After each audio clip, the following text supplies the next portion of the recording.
Assalamualaikum warahmatullahi wabarakatuh. Perkenalkan, nama saya Elmianti dengan NIM A321222052. Di sini saya akan mempresentasikan hasil resume di pertemuan ke-6 pada mata kuliah kriminologi. Di sini dari hasil resume diskusi dengan materi hubungan wanita dengan kejahatan dan hubungan umur dengan kejahatan.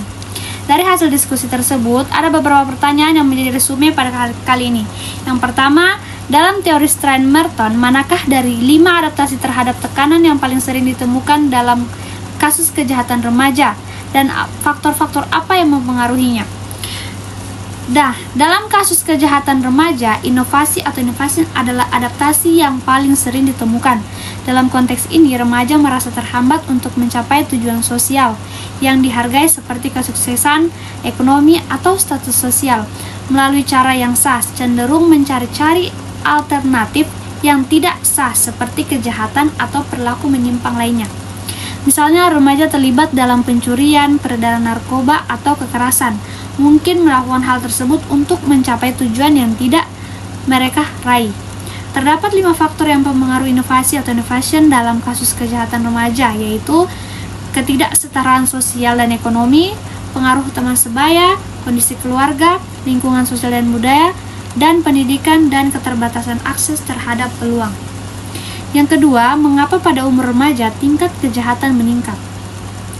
Tingkat kejahatan pada usia remaja meningkat karena beberapa faktor utama, seperti pencarian identitas diri, tekanan sosial, dan pengaruh lingkungan. Pada masa remaja, individu sedang mengalami perubahan emosional dan psikologis yang dapat membuat mereka rentan terhadap pengaruh negatif.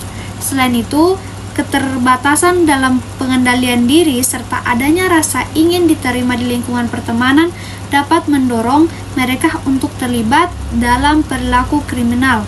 Faktor keluarga yang tidak stabil atau kekurangan pengawasan juga turut berperan dalam meningkatkan kemungkinan terjadinya perilaku menyimpang. Kemudian yang ketiga, apakah PSK itu termasuk kejahatan? Jelaskan. Pekerja seks komersial dianggap sebagai kejahatan tergantung pada undang-undang yang berlaku di masing-masing negara. Di Indonesia, menurut saya, pekerja seks komersial dianggap sebagai kejahatan jika diukur atau dilihat dari segi psikologis seseorang, meskipun tidak diatur dalam undang-undang dasar. Kemudian yang keempat, dalam kasus di mana wanita menjadi pelaku kejahatan, sejauh mana pengalaman trauma masa lalu mempengaruhi tindakan kriminal mereka, dan bagaimana pendekatan rehabilitasi yang dapat diterapkan. Mengenai kasus wanita sebagai pelaku kejahatan dan pengaruh trauma masa lalu terhadap tindakan kriminal, mereka menunjukkan bahwa pengalaman traumatis seperti kekerasan fisik, seksual, atau emosional di masa lalu seringkali berperan signifikan dalam pembentukan perilaku kriminal. Trauma tersebut bisa mempengaruhi kejahatan mental dan emosional, yang pada gilirannya dapat meningkatkan ketertahanan terhadap perilaku kriminal sebagai mekanisme coping atau pelarian. Pendekatan rehabilitas yang efektif dalam kasus ini harus mempertimbangkan trauma tersebut. Pendekatan rehabilitas yang memperhatikan efek trauma dan penyembuhan dapat menjadi kunci untuk mengurangi resiko kejahatan lebih lanjut dan membantu mereka menjalani kehidupan yang lebih baik. Kemudian yang kelima, sejauh mana kebijakan pemidanaan berbeda antara remaja dan orang dewasa dalam sistem peradilan pidana, dan bagaimana hal ini mempengaruhi tingkat kejahatan berdasarkan umur.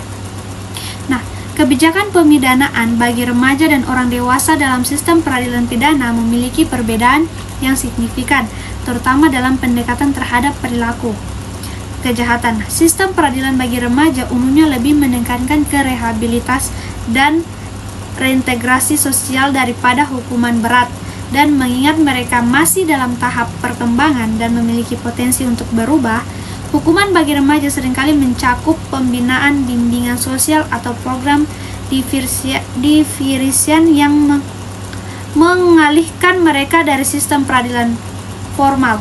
Sebaliknya, pemidanaan bagi orang dewasa lebih berorientasi pada retribusi dan penegakan dengan hukuman yang lebih berat seperti penjara atau denda karena mereka dianggap sudah memiliki tanggung jawab hukum penuh atas tindakan mereka.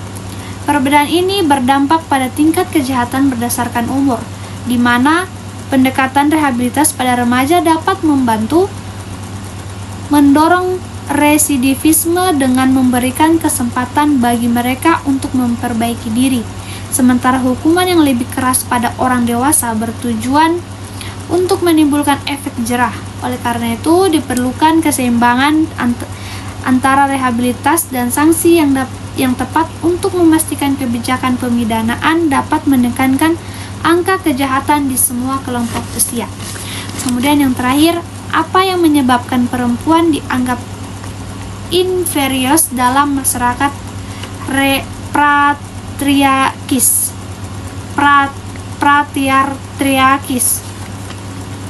Nah, penyebab perempuan dianggap inferior dalam masyarakat patriarkis adalah bahwa pandangan tersebut muncul dari struktur sosial yang menempatkan laki-laki sebagai pusat kekuasaan, dominasi, dan otoritas.